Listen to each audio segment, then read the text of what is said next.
بسم اللہ الرحمن الرحیم۔ السلام علیکم۔ امید ہے کہ آپ سب خیریت سے ہوں گے۔ ایسی خواتین جن کے شوہر بہت زیادہ سخت مزاج ہیں اور بات بات پر ناجائز غصہ کرتے ہیں، ان کے لیے ایک بہترین عمل ہے کہ جب بھی شوہر کو کھانا دینے لگیں تو 111 مرتبہ یا عفو پڑھ لیں۔ 40 دن یہ عمل کریں، انشاءاللہ تعالی شوہر کا مزاج نرم ہو جائے گا اور وہ بد کلامی چھوڑ دے گا۔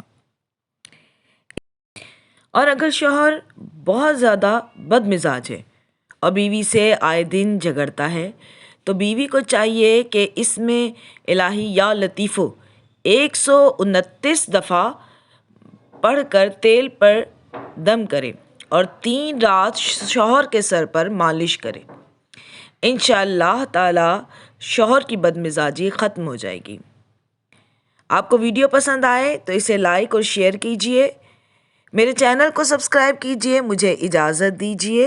اللہ حافظ۔